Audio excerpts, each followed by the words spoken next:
আবারও চলে আসলাম mini blog নিয়ে। আজকে হবে চিকেন বিরিয়ানি। এর জন্য চিকেনটাকে লবণ, হলুদ আর লেবু দিয়ে মাখিয়ে রেখেছি। আর এদিকে কেটে রাখা আলুটাকে ভালোভাবে ভেজে নেব। ভাজা হতে হতে সসপ্যানের মধ্যে পরিমাণ মতন জল, লবঙ্গ, এলাচ, দারচিনি দিয়ে ভালোভাবে জলটাকে ফুটিয়ে নেব। আলু ভাজা হয়ে গেলে ওই তেলের মধ্যে কেটে রাখা পেঁয়াজগুলোকে ভালোভাবে ভেজে তুলে রাখবো। ওই তেলের মধ্যে মেখে রাখা চিকেনগুলোকে ভালোভাবে ভেজে তুলে নেব। সব ভাজা হয়ে গেলে এদিকে মশলার জন্য কুমড়োর বীজ, দারচিনি, রসুন আর আদা দিয়ে ভালোভাবে পেস্ট করে নেব।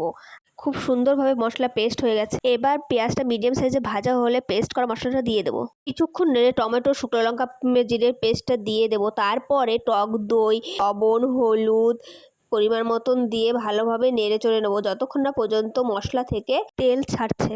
আর এদিকে চালের জন্য জল গরম হয়ে গেছে, তো এটার মধ্যে পরিমাণ মতন গোলাপ জল, কেওড়া জল ও সামান্য একটু রিফাইন তেল দিয়ে দেবো যাতে ভাতটা একটার সাথে আরেকটা লেগে না যায়।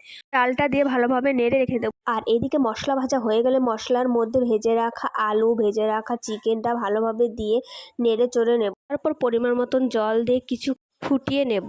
এইদিকে আমাদের ভাত রান্নাও হয়ে গেছে কমপ্লিট। তারপরে আমরা চিকেনটা আর আলুটাকে ভালো করে মশলা থেকে আলাদা করে রেখে দেব। দুধের মধ্যে জাফরান দিয়ে ফুটিয়ে নেব। সব কিছু কমপ্লিট হয়ে গেলে বিরিয়ানিটাকে ডোম বসানোর জন্য একটা হাঁড়িতে এইভাবে ঘি নিয়ে ভালোভাবে নেড়ে চড়ে নিচটা আগে লাগিয়ে নিতে হবে। তারপর এক এক করে সব প্রসেস অনুযায়ী সব কিছু দিয়ে দিতে হবে। প্রথমে ভাত, তারপরে চিকেন, তারপরে আলু, তারপর একটু মশলা, তারপর বিরিয়ানি মশলা, তারপর ফুটিয়ে রাখা দুধের কালারটা দিয়ে এইভাবে আমরা ভালোভাবে দম দিয়ে নেব।